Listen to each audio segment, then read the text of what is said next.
Kazi kuu 5 na majukumu muhimu ya malaika katika ufalme wa Mungu. Kazi kuu 5 na majukumu muhimu ya malaika katika ufalme wa Mungu. Ni matumaini yangu umeendelea kubarikiwa na mafundisho haya ya neno la Mungu. Hii ni sehemu ya pili ya somo hili kuhusu malaika kama watumishi wa siri katika ufalme wa Mungu. Na katika sehemu ya pili ya somo hili nimekusudia kukujuza kazi kubwa 5 za malaika na wajibu nyeti walionao katika ufalme wa Mungu. Karibu ili tuanze pamoja.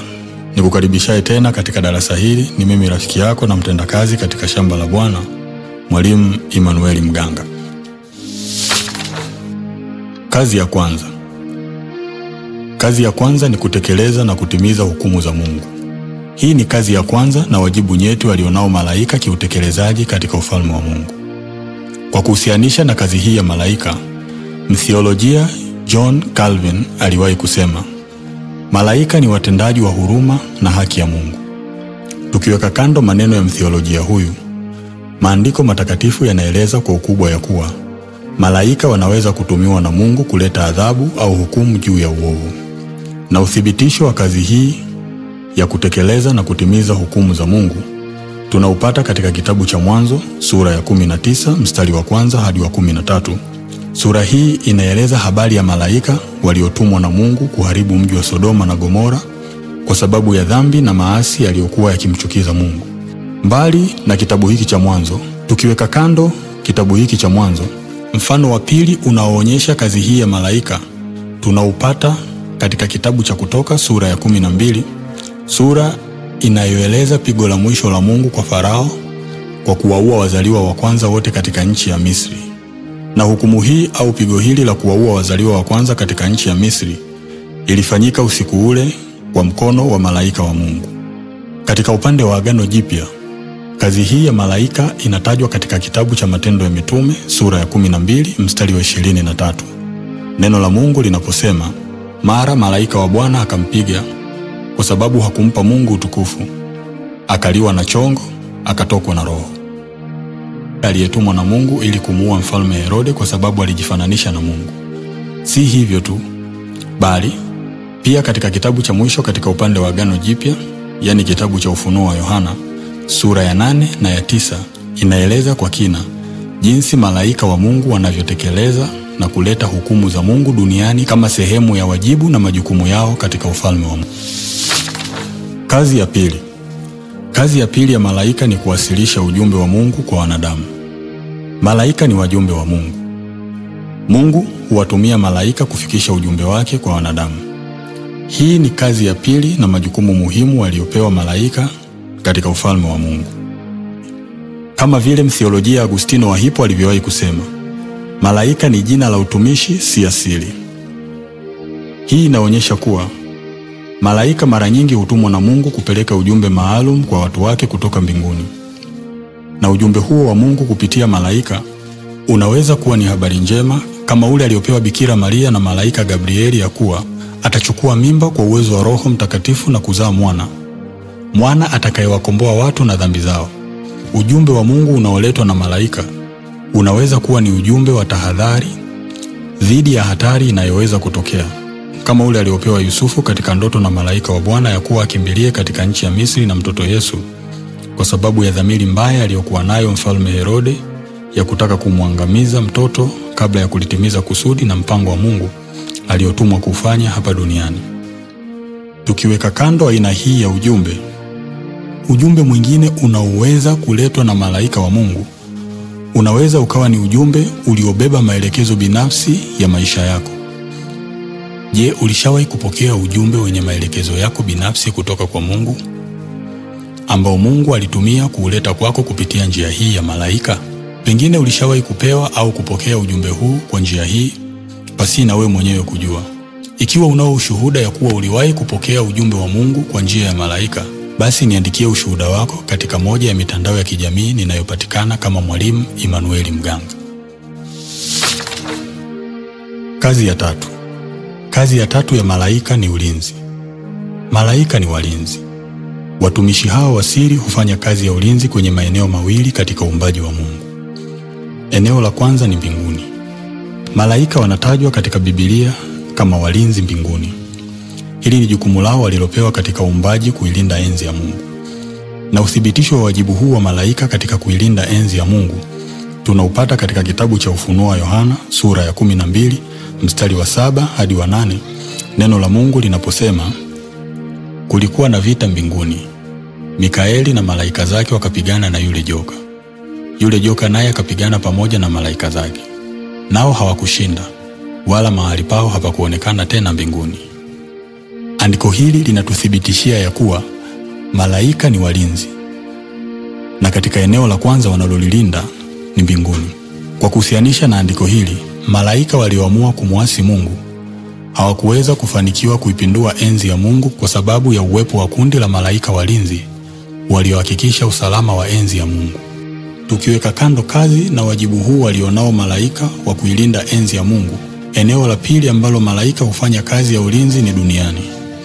Kwa kuhusianisha na jukumu hili nyeti, mwanzilishi wa huduma ya BGEA na mwinjilisti wa kimataifa Billy Graham katika kitabu chake kiitwacho Angels, God's Secret Agent alisema, malaika huongoza, hulinda na kuwakinga waumini usiku na mchana, na tena uwepo wao ni halisi ingawa hawaonekani.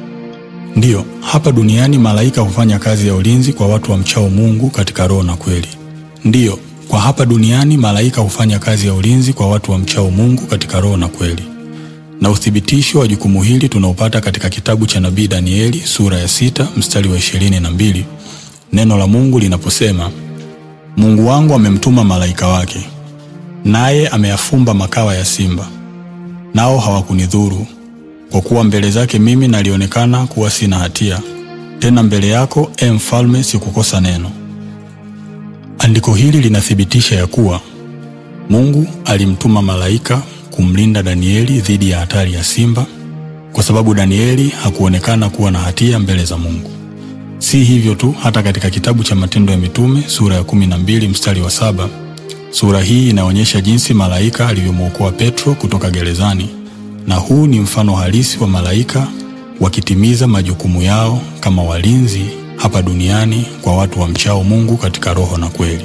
Sambamba na ushahidi huu wa kibibilia unaothibitisha ya kuwa malaika ni walinzi, mtheolojia maarufu wa karne ya 13 Thomas Aquinas, yeye katika imani yake kuhusu jambo hili ya kuwa malaika ni walinzi, aliwahi kusema, From the very moment of his birth, man has a guardian angel appointed to him.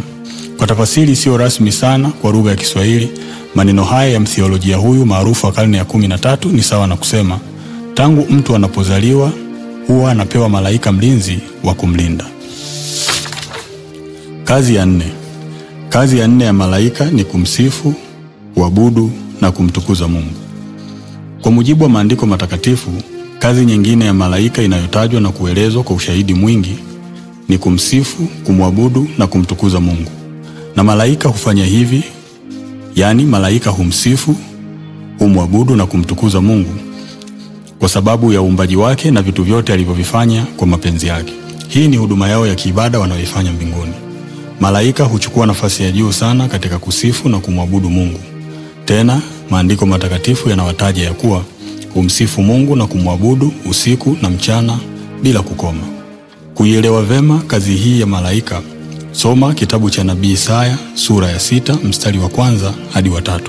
Sura inayoeleza maono aliyoyaona nabii Isaya, jinsi malaika wanavyomsifu na kumwabudu Mungu katika kiti chake cha enzi.